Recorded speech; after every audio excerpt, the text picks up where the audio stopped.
Hello everyone. Wait, I forgot to change the topic of the lecture. Wait. Shape and shortage of liberty. Wait, I forgot to change that. And I messed this up as well. Hello. This is a very well prepared stream. Very well prepared lecture. Lecture on shape and shortage.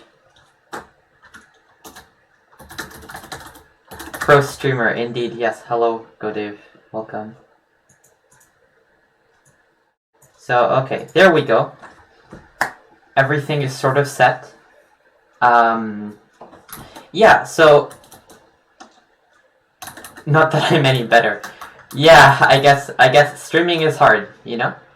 So, welcome. I was thinking, for the topic of this lecture, I actually wasn't quite sure what to do. I'll stream tomorrow, by the way. Cool. Yeah, you don't stream much, so it's nice that, you know, you have that going on. So, for the topic of today's lecture, I actually wasn't quite sure what to do until like last Wednesday, and then I saw a game, a Nordic Dojo game between two players, which sort of inspired me. I like making content off of games, like students' games, right? And when I saw this game, I thought this game was absolutely only determined by shape. You know? Only determined by shape. And you mean the game left you a deep impression? Sort of, yes, because there were so many missed opportunities in terms of shape that I thought, you know, would be really nice. Oh, oops.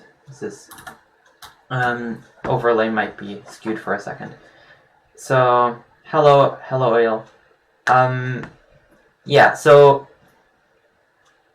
I wanted to start discussing a bit what shape is from a bit of an abstract perspective. Maybe not abstract, but not specific either. And I would say that generally speaking, what we would call shape, right? What we would call shape is, or good shape, is things that help us achieve what we want to achieve in Go. Right? It's mostly just we've determined that it's good for us to, for example, have eyes, and for example, have liberty. These are the two, you know, main ones. And to me, shape above intention. Yes, that's a very, very good quote that Jeff likes to discuss.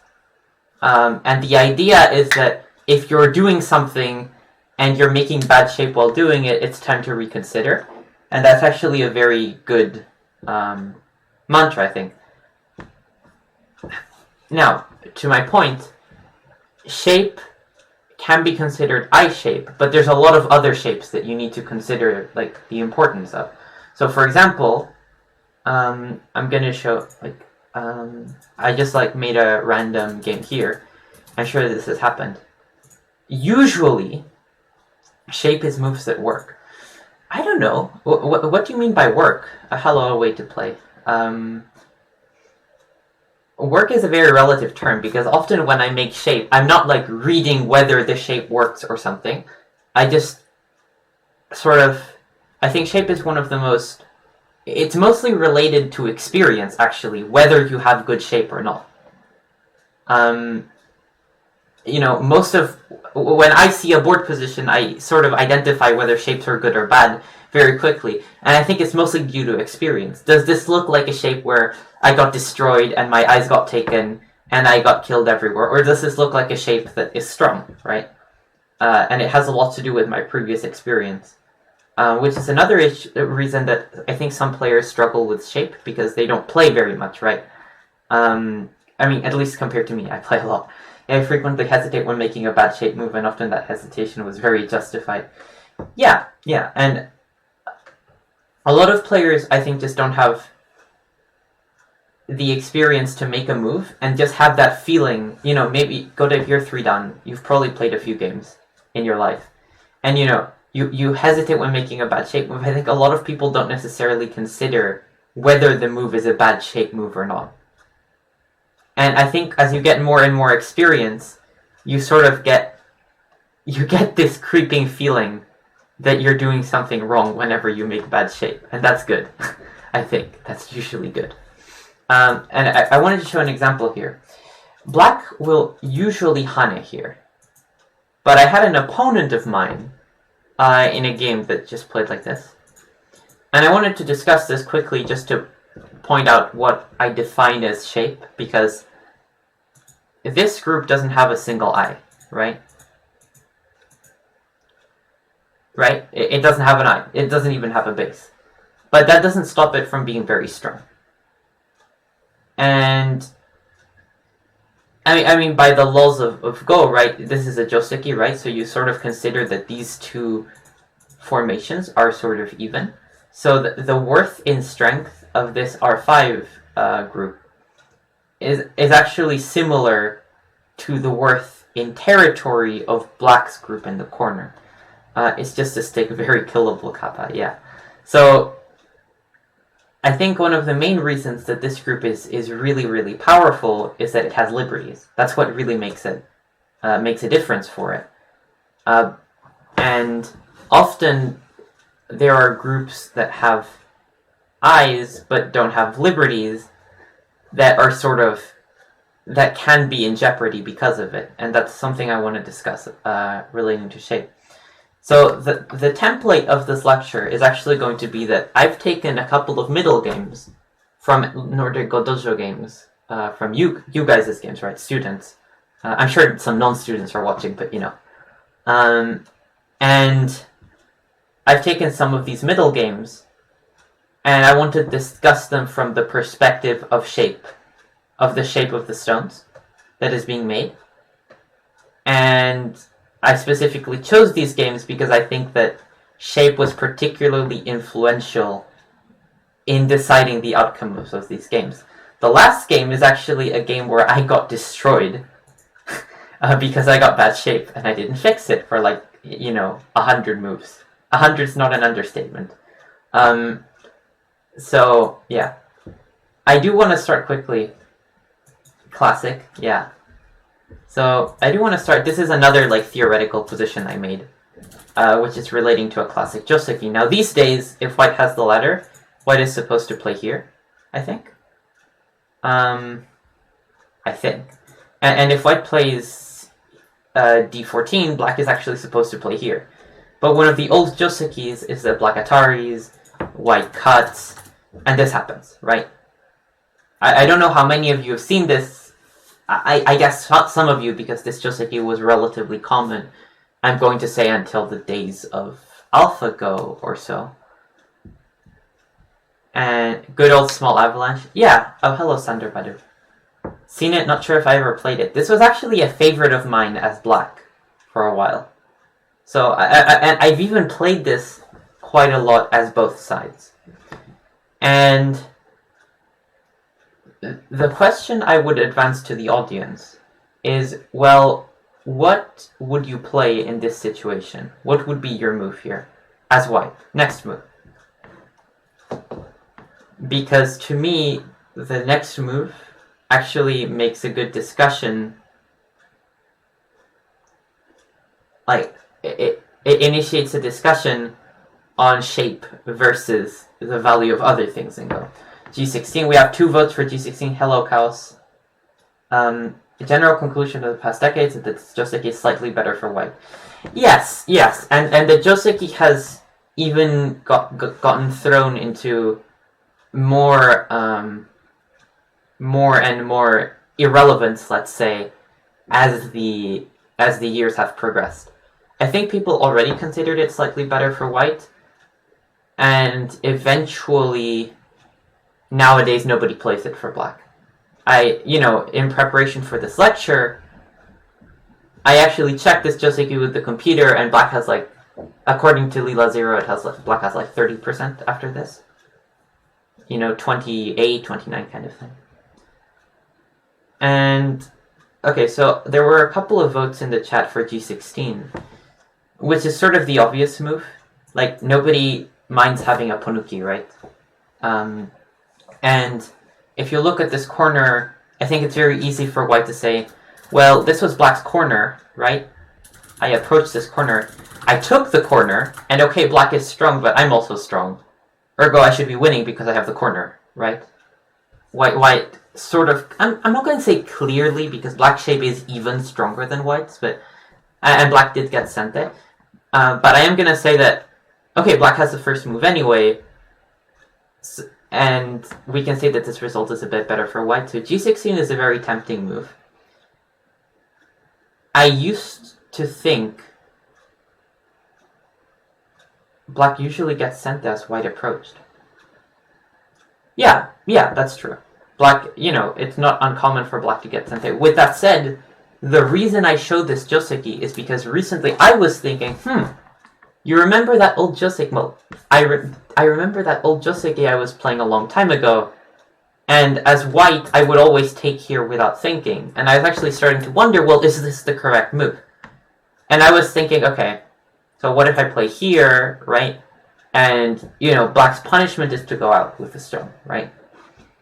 And here, it's sort of a difficult move for white to find.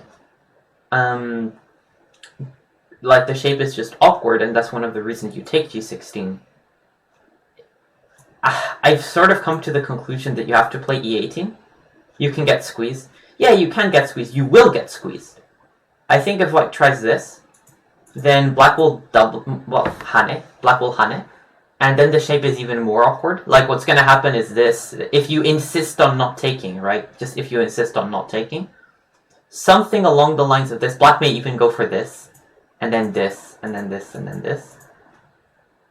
And then here. And black is squeezing a lot of profit from white not having bothered to take the Ponuki earlier. I think if I were white, I'd play this because it's sort of like, it's the enemy I don't know versus the enemy I know. Here I know what black is going to do. Black's either going to do this, which is Gote, and I don't mind. Or black's either going to Atari here, and then I don't get, like, he doesn't get a million centimeters on the outside. Hello, Joki. So I concluded, okay, what if white does this? And now we need to consider, well, what are the benefits that white got by tenukiing versus the benefit that black got from the local advantage, right? I often teach, well, the corners are the most profitable places, followed by the sides, followed by the center.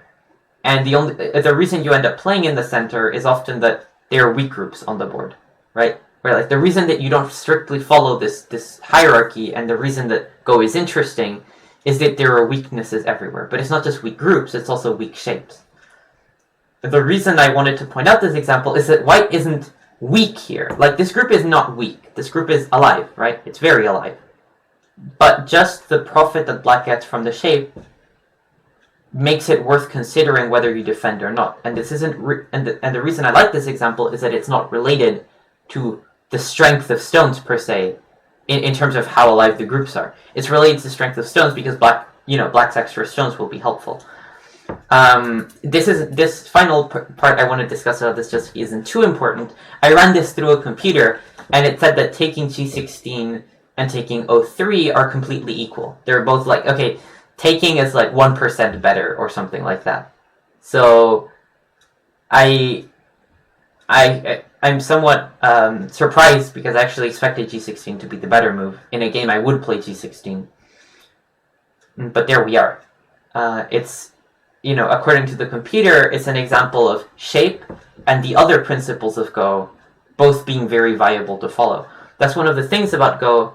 There's a lot of principles you need to follow. Shape is important. There's a hierarchy of how big the moves are that is important. You need to take care of weak groups. Very often these rules sort of contradict themselves, and you need to figure out which one's better.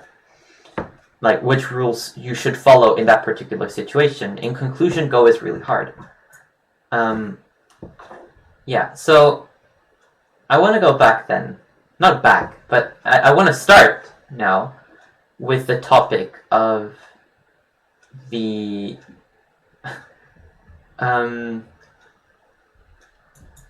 middle games I wanted to discuss. And my first two examples are from Nordic Dojo games. I'm not sure if any of the players of these games are in the audience, but if you are, I'm not calling you out. because mostly I'm going to talk about your mistakes, I guess. So this game is like, I think the level of play is around mid-single-digit Q, or something like that. I remember playing Q16 as a first move might be Mein Kappa. Well, Q16 as a first move. What? Played this? I don't get it. Anyway, yeah, so this game is... I'm going to go to the point in the game that I wanted to check, which is here. For a bit of background, thank you, Broke Oscar. A lot of comments break Oscar. Like, sometimes I'm like, wait, what? I don't know what you mean. Or like, you know, sometimes comments are... And often when I comment on Twitch, like when I'm the one doing the chatting, I'm also very, like, unclear sometimes. Or maybe, yeah, it's something about Twitch chat. Because I think people, like, the streamer sees the...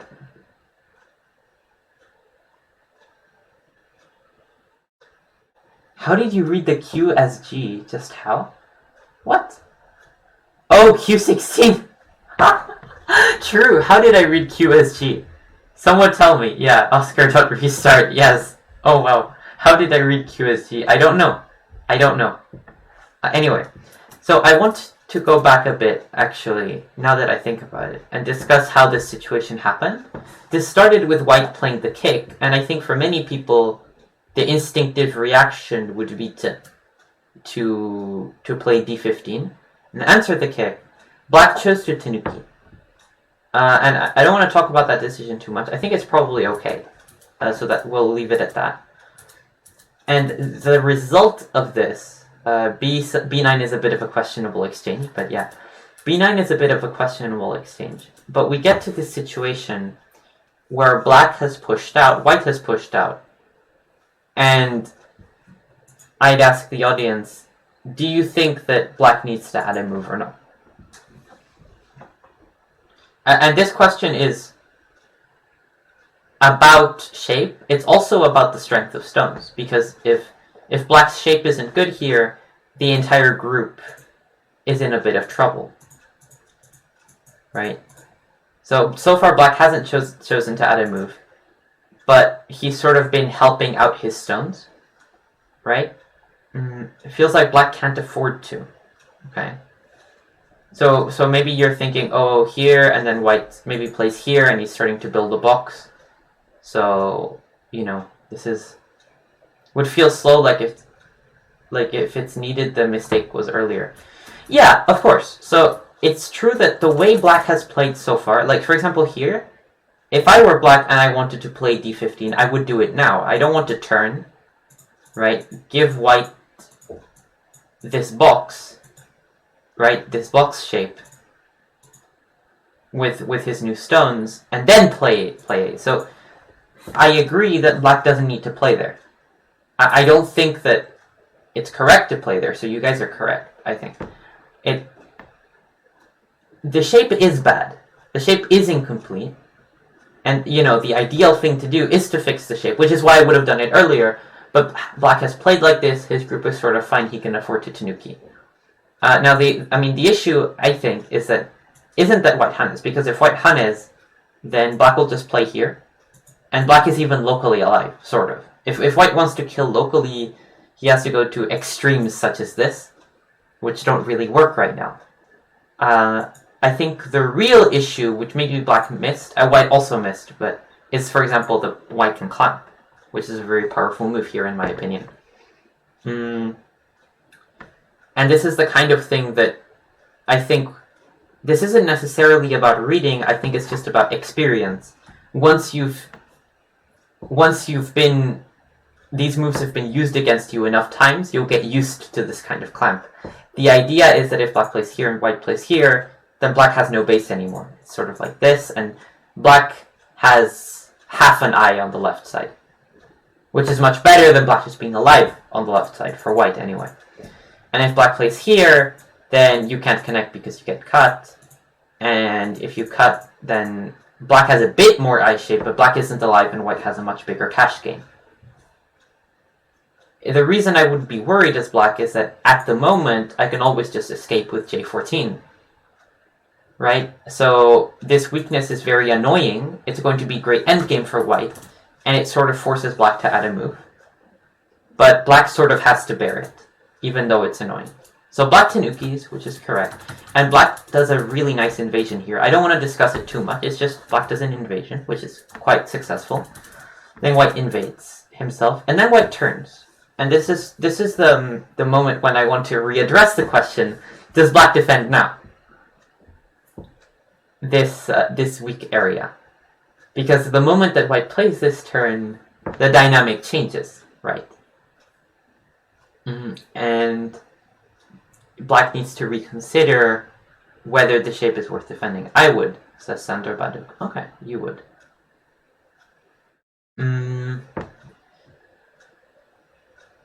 I think...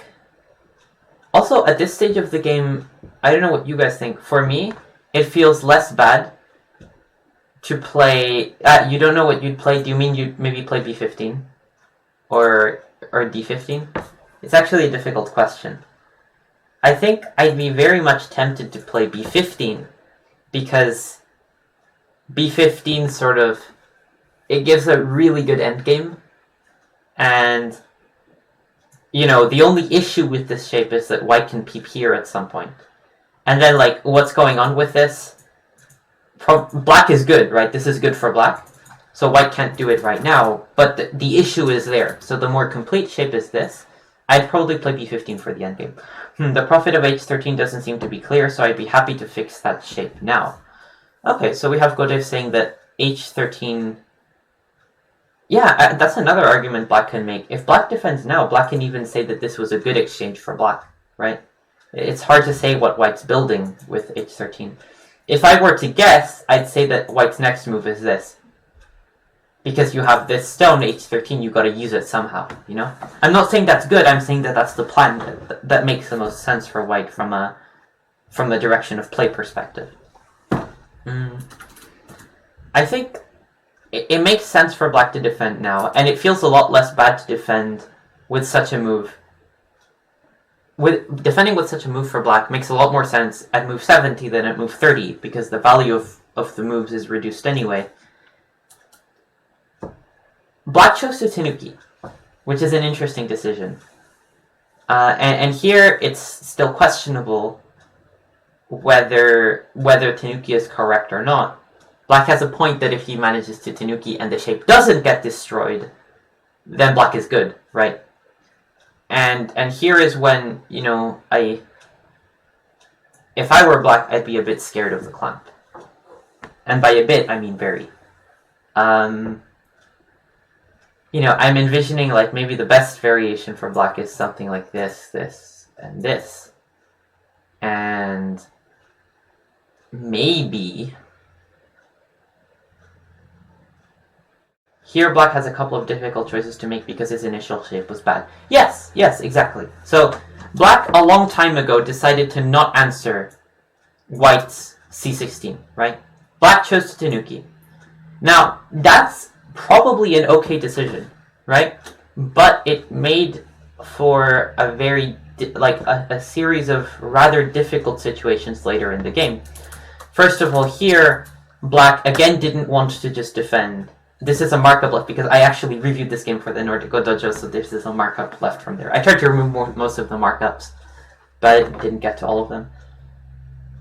I think probably the main reason black finds himself in this conundrum is that he played d12. d12 sort of, but not really, helps the group. And at the end of it, black still has this annoying problem. Maybe doesn't need to defend it now, but it's still really, really problematic. And eventually... black kept Tanukiing, and something really bad ended up happening to black. So, yeah, this is... you know, this move is brave. And I can see the reason to try to do it. I mean, white will probably play this. And then maybe you can try and run with the group. And the group will live, right? I'm not saying the group will die. I'm just saying that this sort of sucks for black. You know, white stole the entire left side, you know.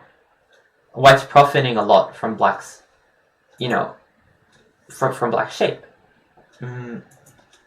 Eventually, white hunted. So white, I think, missed the severity of the clamp. And I think here black had a chance to very happily defend. I even have a markup here. Black's alive. It's 2 eyes. It's pretty comfortable. Well, here black played this hane, which unfortunately sort of reverts back to...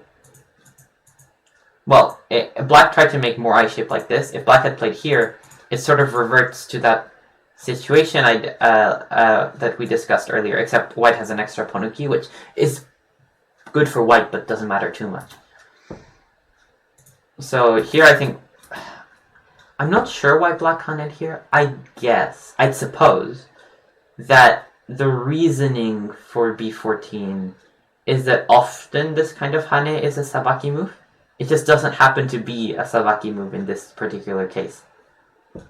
And often when I think, oh, you're trying to live with the group, you don't extend, you hane. So I sort of sympathize with black. Eventually what happened in the game is that white got a really good shape, and black got a really weak group, and black started running. And white just got a really good result off of this, and eventually won the game. Even though I don't think black's decision at the beginning was necessarily bad, handling this shape was really difficult. And eventually black just lost off of it. So that's why I thought it was a good example. The next game I had in mind... I mean, unless anyone has questions and things like that, feel free to interrupt me. But the next game I had in mind is actually the game that inspired me. Well, inspired, but gave me the idea of making a lecture about shape, because it was really a game where shape and the shortage of liberties was really, really, really apparent. Really apparent. If you leave this kind of shape, you need to be able to handle it very well, if not perfectly, aka good reading. Actually, I sort of want to argue with the point about good reading, because that's not exactly what I mean when I talk about shape. Reading helps, right? Because what reading does is that it makes deciphering shapes more easy. If I had to guess, what really matters for shape is experience. Really. Like, it's just pattern recognition of... without even reading anything, I just look at a shape and say, that's a bad shape or that's a good shape. Or like, this shape has this problem or this shape has this other problem. And you can read it afterwards and figure out... reading can compensate for not knowing a shape. But often if you just have enough experience, this will become relatively second nature. I think that's one of the most important reasons why practicing games is important. Like, why playing games is an important way to practice. I suppose that doing sumago is also a good way to practice that, because it does also help improve your intuition for shape. Personally, my preferred method for that is games. Yeah, I guess that makes sense. Verdict, usually just better to not have bad shape. Yeah. I do want to say, though, that, for example, here, in this situation... it was very reasonable for black to sacrifice shape in order to get to Tanuki. So it's not a black and white thing. There's lots of other things in Go that are important. Tanuki, if you're gonna get bad shape, Tanuki is a very good reason to have bad shape. So my point is that shape is equal and considerable to other aspects of the game. It's arguably, it's the most important thing. It's hard to say, right? It's very abstract. It's totally a black and white thing, kappa. Yeah. Anyway, on to the next example that I'd like to discuss here.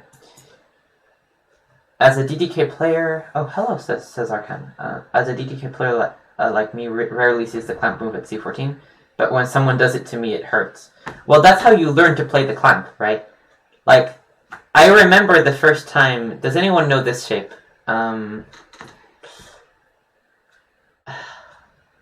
So, I had... I was like 4Q or something. No, I was 6Q and I was playing a 4Q. I was like a long time ago. And I was white. And I thought that I was connected.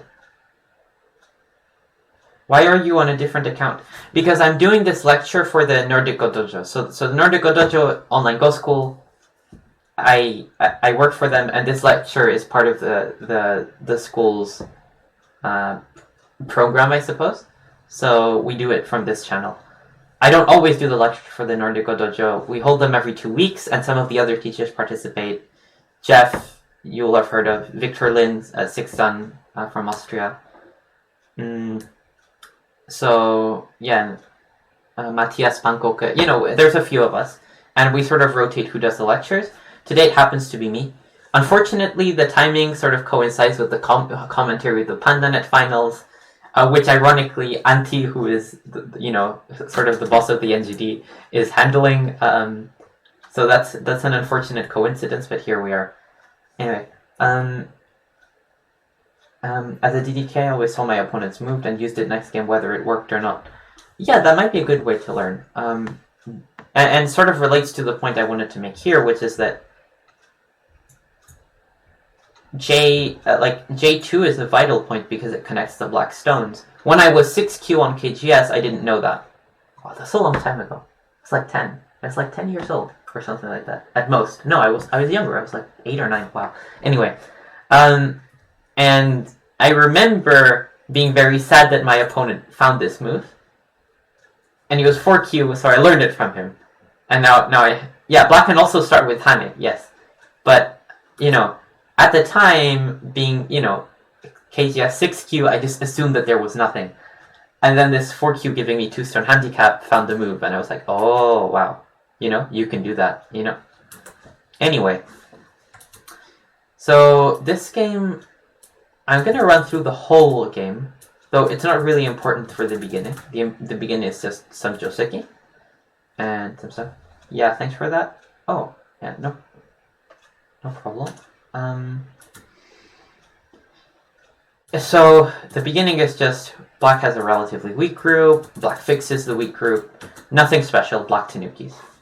The game is perfectly fine for both players up until now. White's next move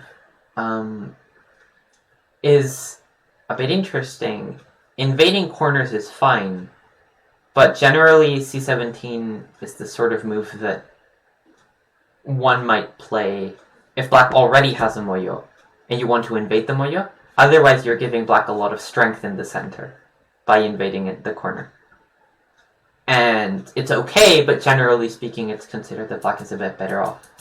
So here, black would get a good result in a lot of different ways. So black could play this, just this. And okay, white plays this, but black has a ponuki facing his jump. Very comfortable for black. The move that I would consider as well as black, the other one, is this. You just enclose white, and then maybe something like this. Technically, black can kill inside, but black's shape on the outside isn't too good. So maybe black's going to defend, then white's going to defend, and if black really wants to, he can defend as well. And just make the shape rock solid. This is probably what I would do. And the idea is that, okay, white made 6 points in the corner, maybe. Okay, 7 points in the corner. But black got a lot in return. Actually, later this is black's sente. So that's pretty crushing, actually. So you play here, and white has to make a ko if he wants to live. So it's, if you consider that the shape is this, then black's so strong. So generally, this probably would be considered favorable to black. Black in the game chose to play e17 and then d18. I don't know, I haven't confirmed this with the player in question. I think this was a misread, that black thought that now somehow there's a way to kill the d17 stones, which unfortunately there isn't. And then black also haned here, which creates a lot of cunning points. And eventually the result... Eventually the result is this. This is the final result from the game. And the question I'd extend to chat, to the viewers, is, well, what is so different between this situation and this one? Okay, not this one. Like, this one. What are the big differences between this formation that black had, like this result where black got the outside, and this result where black also got the outside? And I mention it because cutting points. Yeah. A lot of cutting points. A lot of the two stones have Hachi, yes. So there's two problems, 1 and 2, right? So I think a lot of you will know that this sort of shape is also a bit questionable, because if white ever pulls out the stones, you can also do this later, right? And this, like, terrible shape. So, yeah. Good points said, everyone. I saw this game to the end when researching my next opponent's weaknesses. Yeah, these are some sizable weaknesses that black has here. So, is this your next opponent? You're getting paired up, right, Slender? Nice. Good job. Notice cutting point already straight up being cut. Last opponent. Okay. So you played the game already? How did it go? I haven't seen recent NGD games. I've been a bit busy. Anyway. Yeah. I won by 1.5. Nice. Good job. Your opponent's like 4Q as well, so that's a pretty nice result, right? You're nominally 7Q. Nice. So, yeah, the main issue is the cutting points at A and B. And I think probably some players would sort of be tempted to say, well, what's the difference, right? Like, okay, white's going to play here, if white wants to, and then white's going to jump, and then black's going to play here. And what's the difference? White has a weak group, who cares, right? And I think the difference, the reason I want to show this game is because the difference was really, really big. Like, eventually in the game, the difference in this shape was very, very big, right? Didn't even get anything in exchange for the bad shape. Yeah, that's a good point as well. What does black get? Because sometimes you get bad shape, but you get something in exchange for bad shape, which is worth it, right? And in this case, I think we can say that black's shape isn't good. It's hard to say what else black got. Actually, if you count the points, white has a couple more points than he did in the other variation. And a fun fact is that here, the computer evaluation is like 85% for black. And here, the computer evaluation is like 95% for white. That's how big the difference is. And I know that computers like to be, they're quite antsy with their, percentage estimates. And that's hard to estimate in human terms. But I just wanted to give you sort of a measure of how much the computer, for one, cares about the shape difference. It really matters that, yeah, that's a big difference. Computers are extreme, but even for a computer, that's a big difference. So, yeah. Anyway, the game continues. White didn't choose to use the weakness immediately. AIs are really good at using this kind of aji. Yes, indeed. If I were white, what I would do is probably this or something. And the idea is that eventually this cutting point at d15 is going to become a problem. And if black somehow tries to play to protect it, I'm eventually going to get to pincer this group. And I still have aji inside. I really do. So, this aji is still potentially crushing later. So, maybe peep here. Start an invasion like this. This cutting point will matter. It always will matter. So, and alternately, the other direction of play white can make is this, and this, and this, and then this, and you just start a fight using the cutting point. That's another option that I'd consider. Lots of ways to use this. I would use it immediately. White chose to play here, which allows black to fix. Black didn't fix, but it does allow the option. I think it's very easy to say that white is still very good in this game, because black had to he had finished in gote, then added another move, and still has a problem at d15. So white is good, but I think a harder punishment would be to use the Aji immediately. It's not a big difference. What white did was okay. Yeah, they use Aji much earlier than humans.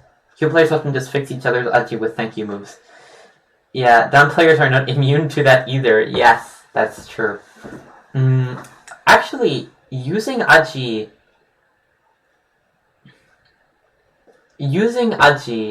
is very difficult for me, at least in Moyos. Like, I'm good at making Moyos, I'm not good at invading them, because that magical ability that an AI has to see shape weaknesses inside an opponent's Moyo and to exploit them aggressively is not something that I'm too gifted at the moment.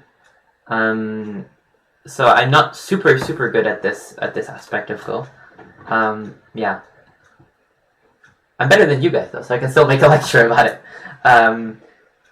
Maybe I'm not better than all of you. There's some pretty strong guys. Like, Awaja plays pretty good. Anyway, if white plays Tanuki, I would at least extend to prevent this net. Yeah, I'd probably do that as well. The net does work. So like this. How does white play? White extend, black plays here, right? White plays here. No way out, right? If you try to wedge, then black plays here. H14, H15, H14. And if you try to wedge, black just plays from here. Yeah. The wedge looks good until it doesn't. So, yeah. I'm too scared of using Aji. As I make a new group cutting, I feel like I will run on Dame while forcing opponent to live. Godave got to feel that in our game. Oh, Godave versus Chaos. I think Anti reviewed that one recently, right? Yeah, I haven't checked the game though. I'm a bit behind on NGD work because I've been busy with other stuff, but yeah. Among other things, preparing the lecture. But yeah. I'm also scared of using Aji often. Because I have so much bad experience doing it. Like, often it goes wrong. Of course, I have trouble using Aji in areas where my opponent's already very strong. Like finding the chinks in very solid armor, which is something that AIs do magically, almost, you know? I think I'm pretty good at attacking shapes that I can identify as weak. But finding weaknesses in shapes that are strong is so hard. Yeah. Go's tough. I've mentioned that before. Anyway, back to the topic of this game. White invaded. Black cut this way and got to keep some of his points, which is fine. White eventually later has the follow-up of d7. And again, and the reason that this game is such good lecture material for the topic of shape is that we get to this position. And I think some of you may already start to see the kinds of shape issues that Black has that are going to be a lot of fun in this game.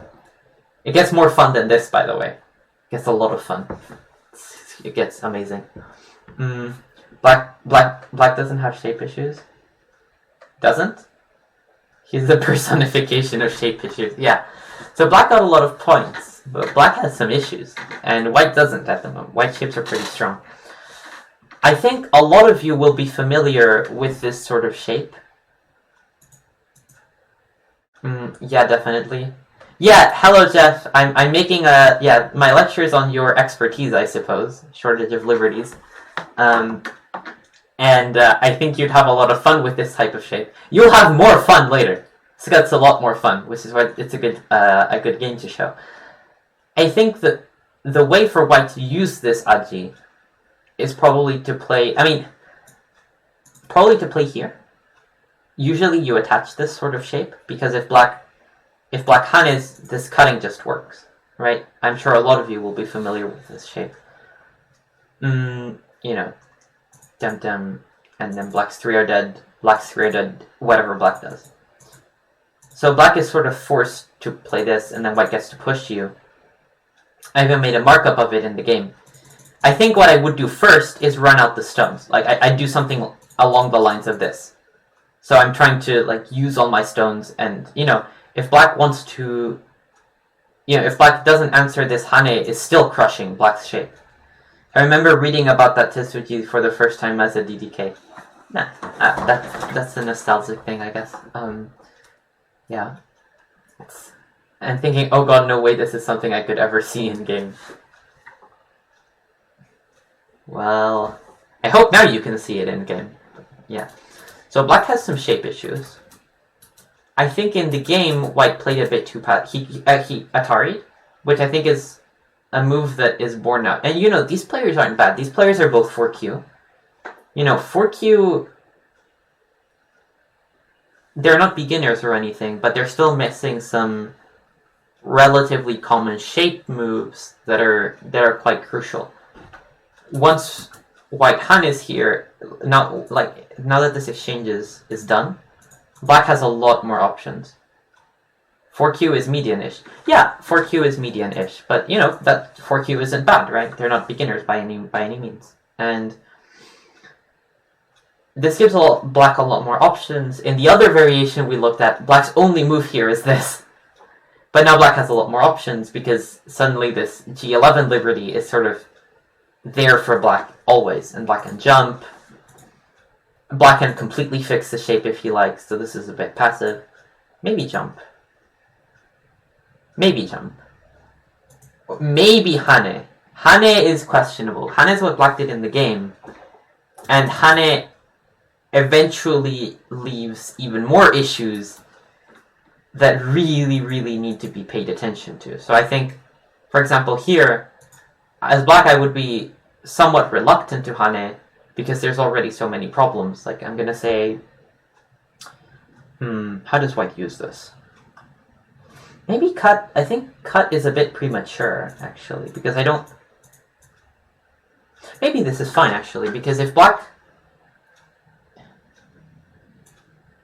captures, it's okay. Black doesn't care. So this is actually pretty good for black. I think the crucial idea for white is always to start with h15 so that he doesn't get netted. A way to play made this point earlier, and I think it's a good point. If white ever wants to do something, h15 is the first move. But this cutting edge doesn't seem that good right now. I think maybe extending is fine. Or double Hane if you want to torture the shape a bit, because now black has to watch the liberties very carefully. White's extension is maybe okay, because you're activating, you're leaving h11 as a problem to black, and the really fun part of the game starts when black doesn't answer and Tanuki. And now I think a lot of us would just have our eyes on just doing this, right? And now black has a lot of issues. So it's maybe here first, and then this. So if I were black, definitely my move would have been to play here. This cutting point is really important. Once I get to defend this area, then the G17 stuff isn't a problem. And we can say that white maybe hasn't done everything he could with this shape, because suddenly this cutting point isn't an issue, this cutting point isn't an issue. This is just white will play, black's only issue is that white will exchange this, which isn't the end of the world anymore. Before it was sort of the end of the world. But now black is sort of happy. But black never fixed. Right? And white played L12, which is a bit strange because it doesn't take liberty, even. I would turn. Because of the aspect of shortage of liberties. Something like Hane would be extremely suspect because now, you have issues everywhere. Here.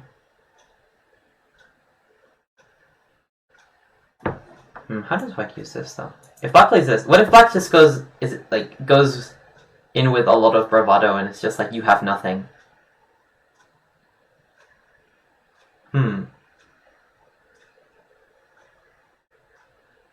I don't, off the top of my head, see something here.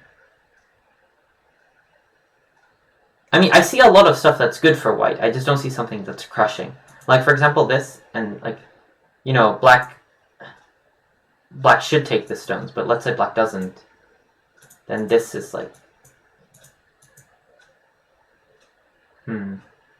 something like this, I suppose, is really good for white. So this kind of shape is very problematic for black. And even here, I would still protect with h12, right? And black just answered with k13. And to me, this sort of betrays that the mindset that both players have is that black's area here is a moyo. This area that black has, despite these cuts, despite the fact that white can pull out with h15, both players have all them pre-peeped shapes. Yeah. All them pre-peeped. Yeah, L12 is also not the best move in terms of shape. The point I wanted to make out of this game is that both players seem to be not entirely aware of how sharp this situation can get with black's liberty shortage issues. And in the game, black jumped here, which is such an imprudent move and leads to so many things white can pull off in the territory. One variation I showed is just cut here and cut here. It just cut. And then black has this problem, which is really annoying. I actually showed... I don't see a better way for black to play than to just defend it. And then black has issues everywhere, right? So, maybe... Yeah, I showed this as a variation. What if you tried doing this, right? And I was like, here I had some fun with the variations. And it's like, white is just having such a good time here because effectively this is your sente, and then you pull out the group, and then it's actually black who has two weak groups, really. Because white's very thick. A wise man once told me I should play reasonable moves. Yeah, I think K13, even if I were black here, and let's say that I was like a bit asleep and I didn't really read any crushing variation that white has, I still wouldn't play K13 because it's ultimately leaving behind a debt that needs to be paid in terms of the shape. Now, the next example I have, which we're not finished with this game. This game is still a lot more fun. But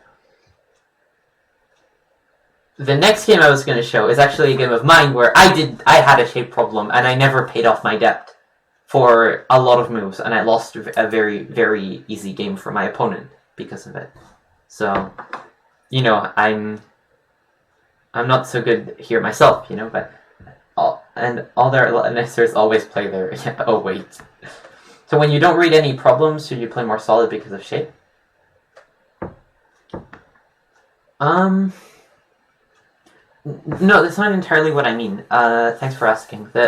What I mean is that if I have a bad feeling about my shape, if I look at this shape and I'm like, this isn't going well, and that's what I look, I look at, oh, oops, overlay might be a bit weird for a second. If we look at this, liberty issues with blacks and this, well, now this and this, if we look at all of these factors, without ever reading, as black, I'd have a terrible feeling of impending doom. Absolutely impending doom. So even if I can't read an immediate way, even if I can't read an immediate way for white to punish this shape, I'm thinking, well, how much do I gain from playing this jump versus just fixing? How much is really the difference? And I think the answer is not much. So I'd go for the better shape move. Even if I'm like, oh, this works and maybe this gets me a bit more, it comes with a lot of tax added to it. Even if there's nothing to be paid immediately, there's a debt to be paid eventually. It gives a bad feeling because black has too many cutting points. One cutting point is often nothing. 2 cutting points are severe. Black has like 4 cutting points in this area. I mean, it's not just cutting points, right? Like, I like your description that cutting points add up and can be coordinated, right? But imagine that black had this. If this stone were black's, black can do whatever he wants, really. Okay, the D15 stuff is problematic, but in this kind of situation, black could easily, cut here, for example. Black could very easily cut here, just because he has D9, right? And I think more than just cutting points, though it also is cutting points, it's about shortage of liberties. The real issue here for black is that he's broke on liberty. He doesn't have liberties anywhere, right? Like 1 liberty, 2 liberties, 1 liberty, 2 liberties. This is an Atari. And as soon as white has so many forcing Ataris and black is short on so many liberties everywhere, there's a terrible feeling here. But both players seem to be sort of oblivious to this as they played the game. They just, white played on the top, and white played here. Yeah, and this is an interesting moment in the game. If I were black, my next move would still, just be here. Just net the stones. Maybe I can hold the Aji here. Around h11. Probably I can because it's only one cutting point now. And it looks like you can hold it maybe. I'd be a bit disconcerted at this shape. But in general, it should be fine. If black played this, black is already ahead. Yeah, 2 cutting points is here unless you have a billion liberties. Yeah, I guess that's the point I made. So, in fact, even though, as we remember, the game was very good for white after the thing on the top left, right? Black had all of these shape problems, and later black had all of these shape problems. If now black just happens to fix all of them, even though this wasn't the case, the players have basically acted like this wall was solid for black all game. And then the game's actually good for black. And at this point, the game actually is good for black if black plays J15. I mean, if white invades and dies, that's a really bad Ajikeshi. So both players from experience think it's a Moyo and Ataring everywhere is unreasonable. Well, yeah, that's one of the things with using Aji. If you mess up the usage of the Aji, it looks sort of silly, and it can end in catastrophe, yes. So, that's why very recently I was actually playing a teaching game against Antti, right? And basically I got this situation where Antti had this corner which I thought there was some Aji in, and I started using Aji, and I started pushing to try to live inside with the Aji or create something. And then I just died everywhere because I got it wrong. I'm not even sure that I think probably I was correct that there is Aji there to do something. But I wasn't good enough to use it, and then I just died everywhere and I lost the game. And that's one of the reasons that using this kind of Aji is risky. And actually, later in the game, white eventually tried to do something inside black's territory. And that only helped white to fall further behind. So in fact, Sander Baduk's point is good, that one of the reasons people are reluctant to use this kind of shape is that often you consider it unreasonable, and if it ends badly, it looks really, really bad, right? Even though if you succeed in pulling off a nice combo, then it looks terrible, right? So, anyway. If you lose a bunch of games because you didn't use the opponent's weaknesses enough. Yeah, exactly. So yeah, black played this. By the way, something I'm wondering. Yeah, but those games are not memorable. Yeah, the games... I'm trying to find something here. There was some... At some point I made some huge variation tree. Okay, never mind. At some point I made a huge variation tree because I was having so much fun trying to find ways to break black's shape. Even more than it already is. I think I deleted most of them. This is the review file that I published on the Nordic of Jojo website, and I think I spared the players most of the reading sequences, so never mind. Those games aren't memorable. That's a good point. Usually when you're using shape, you don't remember the times that you didn't do something. You remember the times that you did something and it went wrong. I think maybe the best way to learn about shape is when your opponent screws you in your shape. If I were black and white had done this to me, right? If white had done this to me, I'd be feeling pretty bad, And I'd probably remember that. But if it doesn't get punished, and you don't know how to punish it, then, neither player really improves for a long time. Now, the interesting thing about this position is that black defended a bit greedily. He went for K15, and he went for even more cash, because both players are, as we've discussed, sort of playing under the assumption that this is a Moyo. And white actually still has a combination here to really mess with black's shape, which I show here. There's a variation tree, and I was thinking something like this is really, really crushing against black's shape. Still, even though black has added 2 moves, right? Even though, it sort of looks like it's black's moyo, this combination is, I think, crushing, and I'll show the variation a bit deeper. Black sort of needs to protect this, right? Makes sense. Because otherwise, white has the throw-in and G14 Atari. White pushes. Now, black has an issue. If he doesn't take this liberty, then like, if he does this, for example, white's going to cut here and white just wins the liberty race. If black does take this liberty, then white wedges. And then it's, imagine that G15 is there as an exchange. White doesn't have to play it yet, but if black played here, now white would do it, and black's in trouble. So in the end, it's going to be, white actually just breaks out. And here black is dead.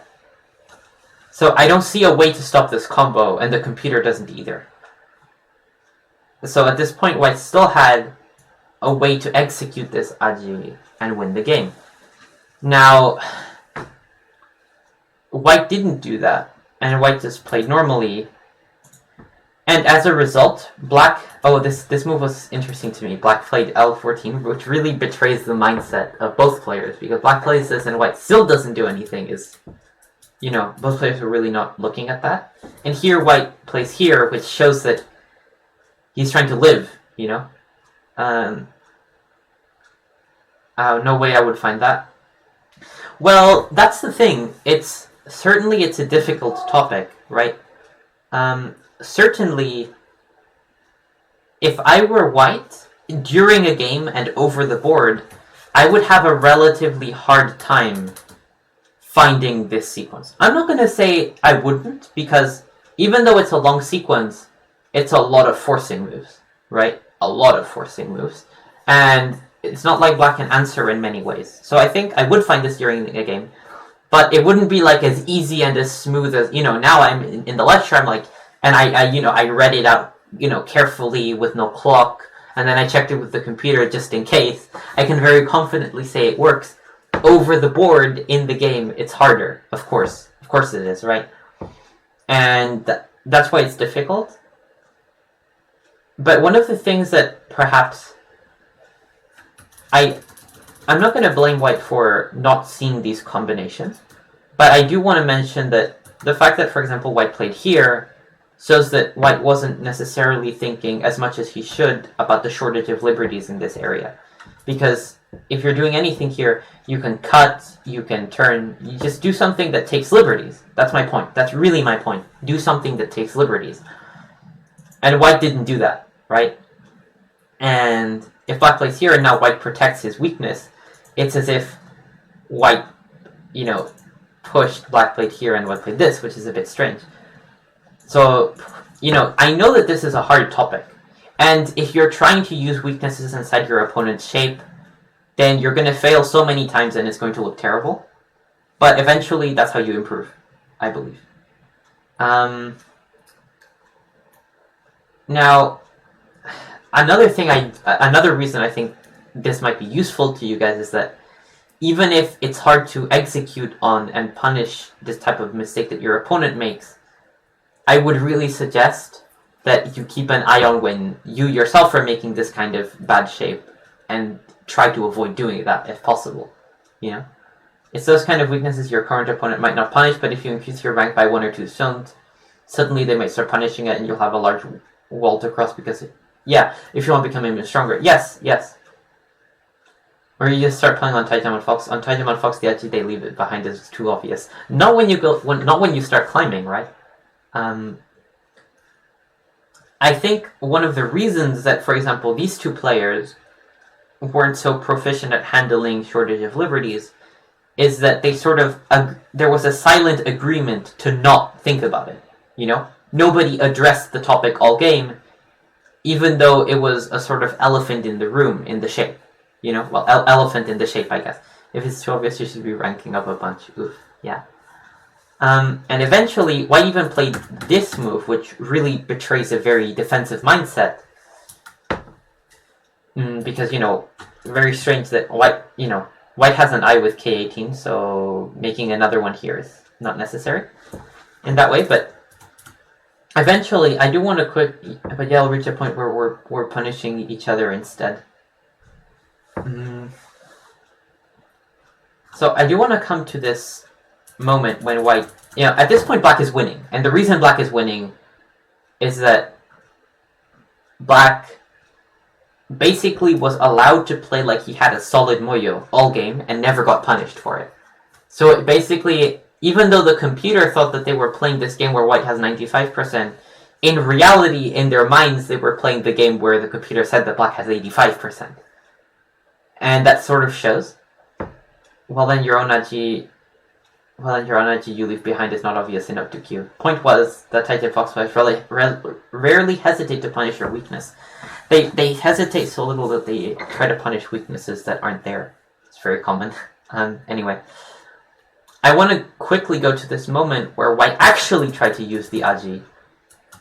And it just didn't work. White even ended up losing points because here, if you look at this result, white lost. Black ended up capturing. So white actually lost some points here. So it's unfortunate that when white actually tried it went wrong, because maybe white, the takeaway that white will get from this game from playing it was, oh, I shouldn't foolishly try to pull off combinations in my opponent's thickness, even though they don't work. And my argument is, well, you're going to fail, but if I look at that shape, it can only be good for white, so you need to keep trying, and eventually you'll get good at exploiting that kind of shape. What I really wonder, and I don't remember having analyzed this either by myself or asking the computer, I don't know if white has something even here at this point. Certainly white has some endgame. This is some very easy endgame. So when you cut, you make a semidori and you connect under the stones, and it's good endgame, but I don't know if there's anything more than that. Hard to say. Even here, if I were either black or white, I would be trying to read something. Maybe something like this, perhaps. Honestly, it's the same point as before. It's the same issue. Black can't really ignore this, C13. I'll discuss why. If anyone wants to ask, I'll discuss why, but... this honestly does the same trick work? Okay, I guess not.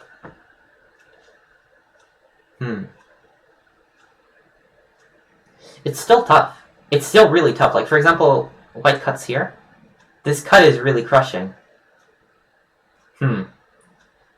This is just, I actually sort of like trying to figure out these variations, so it's, I'm like, oh wow, this cut seems to kind of work, so. The idea being that if, black can't cut this way because now you atari this and capture the stones.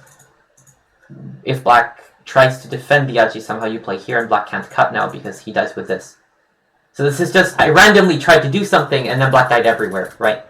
So, evidently there's still something, I don't know if it works, but I'd be worried, if I were black, and I'd be trying to find something if I were white. But I do want to extend a word of sympathy to white because he tried and he failed. And, this is what makes it discouraging to try this kind of thing. If, after white's h15... why not h14 for black instead of g14?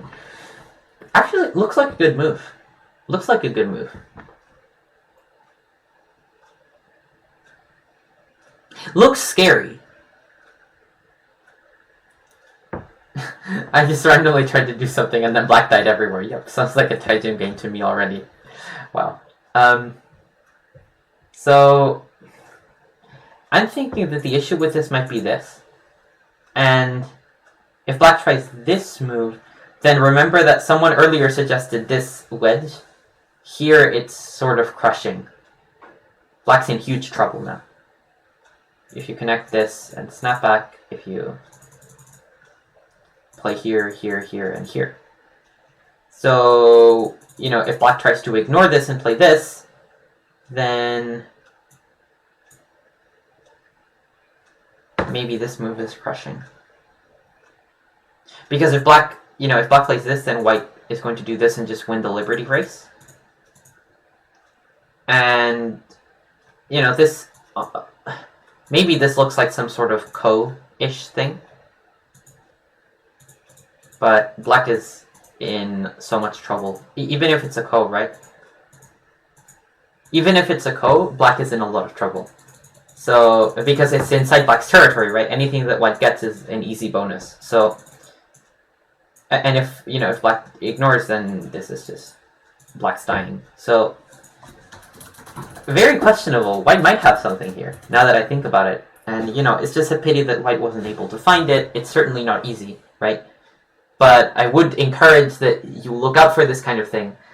Not only once your opponent makes a bad shape, you think about what you can do to it. When you're making your own shapes, think about when you don't have liberties. Because that, you know, that can often be very, you know, that can lead to some very explosive issues in your shape, you know? And that's why the difference, like on the top left, the sequence that could have been good for black was good for white just because of the extra cunning points. Shape matters a lot in Go. Now there are other things that matter, so sometimes you can sacrifice shape for other things. You know, when Jeff's famous quote, "Shape is above intention," is certainly true sometimes. It's not true other times. It depends, right? I'd say shape is one of the more important things in Go. Now, it's a bit unfortunate because I wanted, like, I was just itching to show the example of me messing up. So maybe let's do that. Like, I mean, it's sort of time to end the lecture, but why not? Let's quickly show how I lost the game off of shape. I'll like comment this one a bit more like, over, you know, I won't dwell too much on this game, among other things due to how hard I got crushed.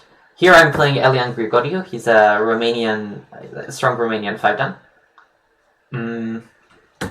And yeah, I'm white. And as usual, I grab center because I grab center. And this is sort of the black invaded, right? And I sort of need to find a way to attack the group. If we check what happened here, right? I played this move. And this move is not super bad on its own, but I want to address chat and ask, what would you do here as white? Now, obviously, my intention here is to protect some of the shapes. After black double hane, the idea of black's double hane is that it leaves a lot of problems in white's shape and white needs to fix it somehow. And I'd ask the chat, how are you going to fix this issue? What is your move? Is it h14? Is it like this? Is it, you know, in the game I chose to do this? And there are even other options. If you want to just Tanuki and say the shape isn't the problem, you're allowed to do that as well.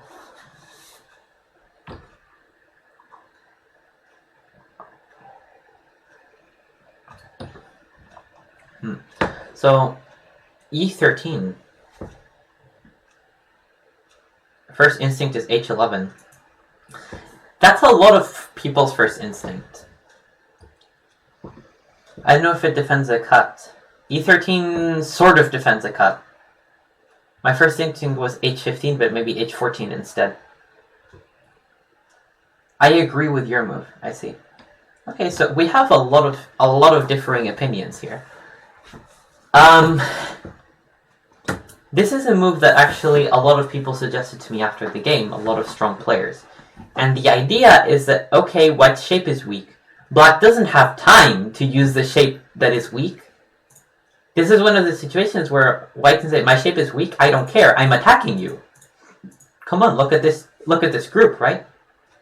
This group isn't healthy, right? So white can point that out, and yeah, maybe let black fix it naturally by attacking. So H11 is a very reasonable move. In the game, H11 barely crossed my mind, which is interesting because almost, like, I've talked to, like, maybe 3 strong players about this game, and all of them suggested h11. H11 barely crossed my mind. Like, I thought about it, but the main argument for me was between c15 and h14. And the idea of both moves was that I don't care if you place here because I'm going to keep attacking you. Specifically in the case of h14, I can play very aggressive here. I'm going to enclose you. I'm going to net you. It's a big net. So, it's, because, rarely can someone play so violently, but when you have a wall this thick, you can sort of allow yourself to do this.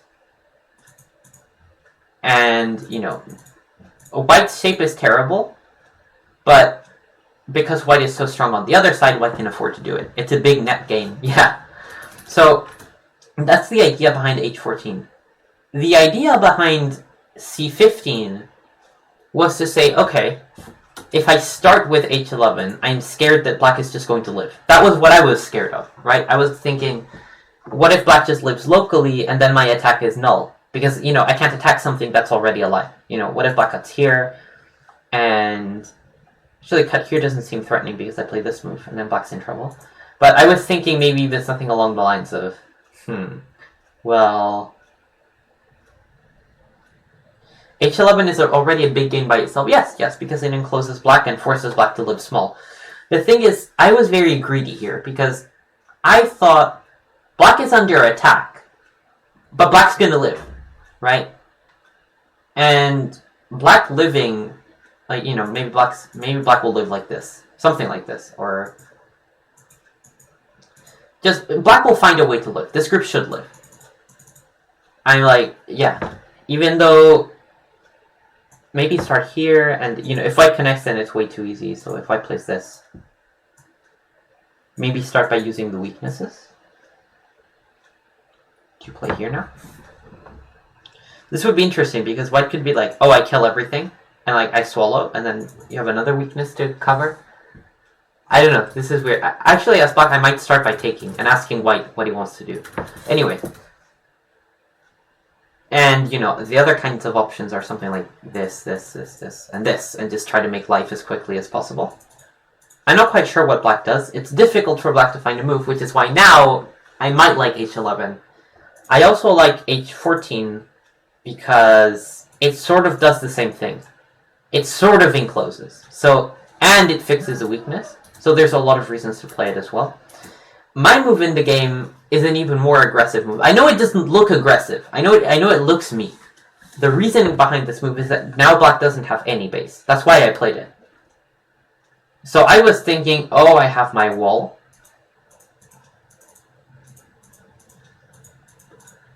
Right? I have this wall. I have these strong stones. I'm gonna attack this group. I'm gonna attack it, So I'm gonna take the base first. And... the issue with this is that I don't really have a wall.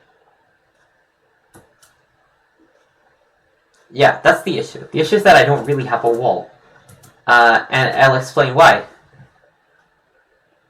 A fake wall. It's sort of a fake wall, yes. Because... wait. Look at this. This is how my wall ended. You see this? This is my wall. Just want to give you, like, a sneak peek of my wall. Yeah. So, let's go here. Lol, yeah. That's what happened to my wall. So, the issue is that I want to attack this, but it's very difficult because of this cutting point, and that's why I thought this lecture would go really well in shape.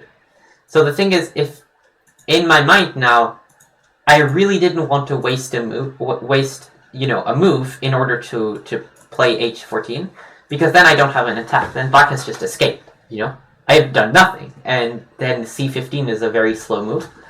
c15 carries the very obvious intention of attacking very severely. And I can't attack very severely if I just fix in one move. So what I did in the game was that I peeped here, and I kept attacking. I was like, oh, I fixed this, because if you play this, now I play this. Oh, oops. I play this, and I'm connected. Now, this is still an issue, right? And eventually it was, so much of an issue that in the game I ended up playing here, which is how I lost my stones on the upper side. My plan was that, right now this cutting point isn't a problem, so let's not fix it and let's keep attacking. But what ended up happening in this game is that, for example, look at this peep. You know what this peep means? What this peep means is that I'm, however much I'm trying to pretend that I'm not scared of the cutting point, I am scared of the cutting point.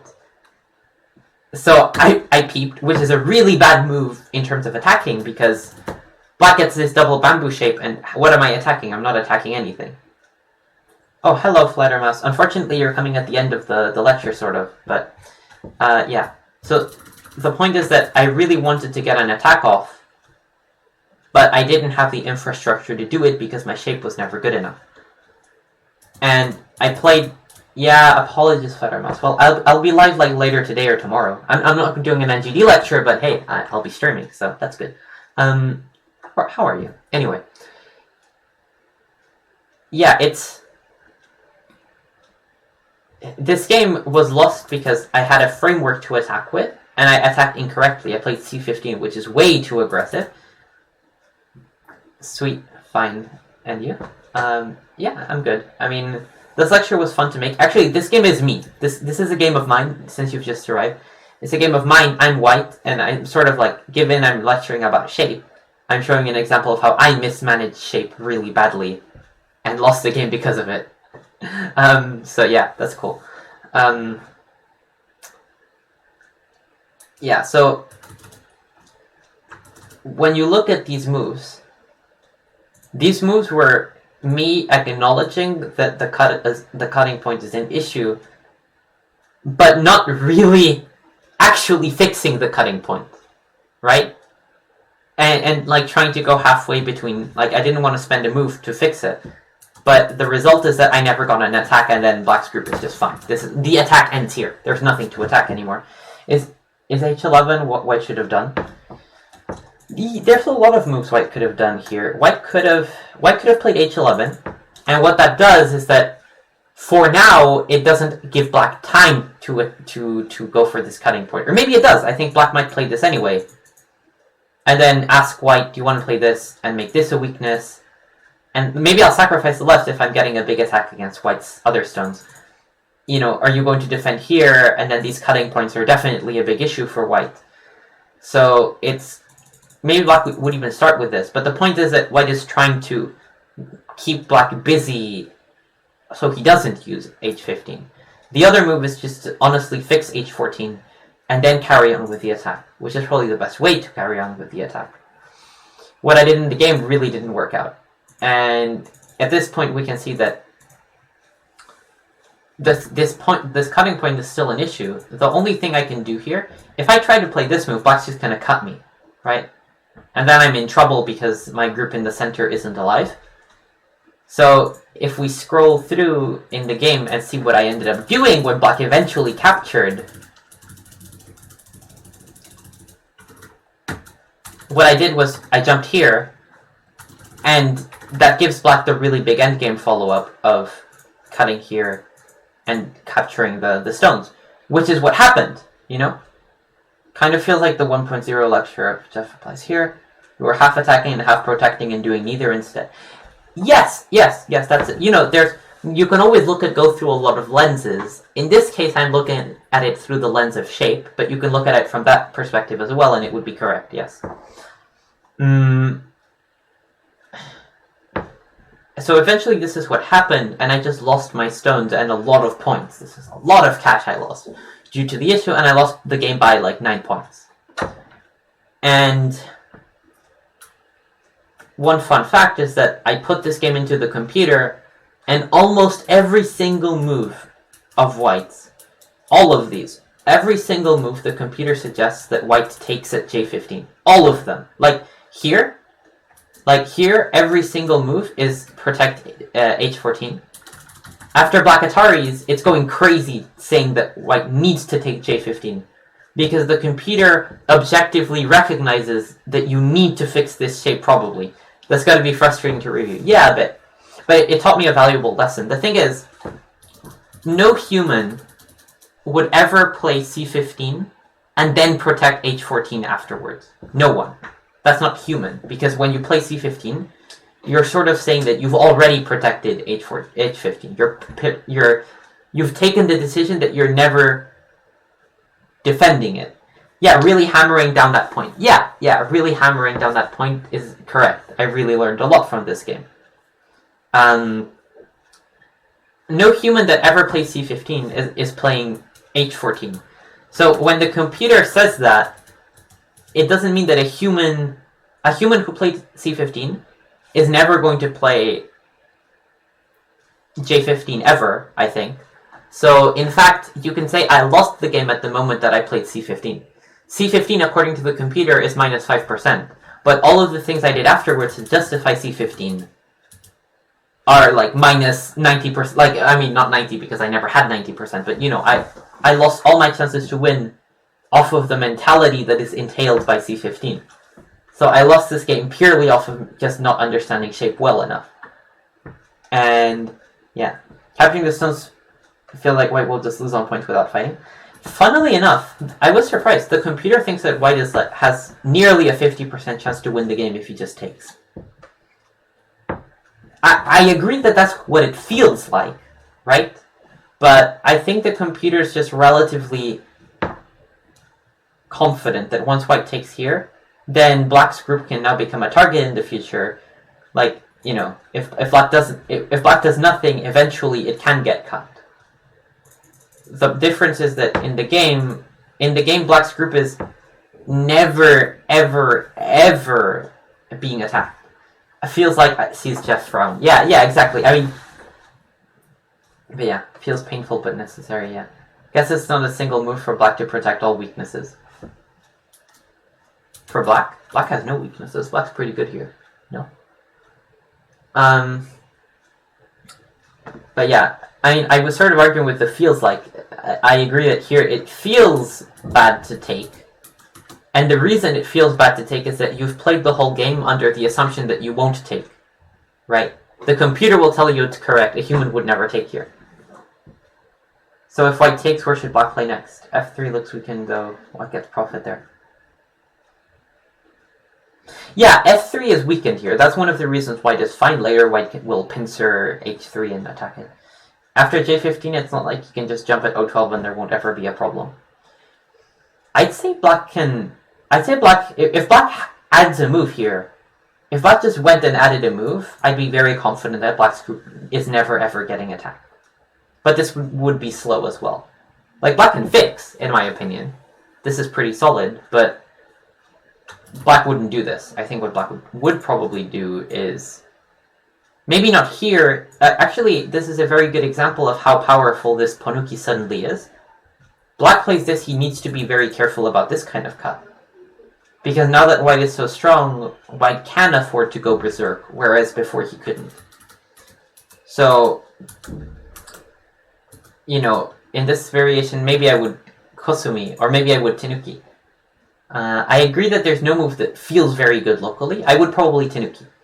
I don't see white making a very aggressive variation yet on this board. So that would probably be my move. Alternately, I might play this and try to fight this. I might. Something like this. Looks complicated. Anyway. Yeah. I think I'm going to wrap up the lecture here. Just so you guys see very quickly what happened in the game. I just, like, black in the end, his weak group made points on the right side. Later, black activated this end game, and you know, look at this. Black captured my wall, as I showed you earlier. So this didn't end well for me. This was not my best game ever, let's say. I'm not going to say that I played below par necessarily, just a weakness of mine, or like something I misunderstood got exposed, I think. And yeah, I lost off of this. Elian also played a good game. So yeah, it's... Yeah, I don't know. All of us have something to learn about shape, I suppose. That'll be all for the lecture, I think. Thank you to everyone who came. Unfortunate that there was a bit of a schedule... a bit of a schedule conflict between this and the Pandanet finals. Actually, the last time I did an NGD stream, no, there was a conflict between this and the Pandanet finals. The last time I did an NGD lecture. Today there was a conflict with the European Professional Championship commentary, which is unfortunate. But yeah, now you can go back to watching Antti and Victor. They're great commentators. And yeah, thank you for watching, everyone. And yeah, I'll see you around.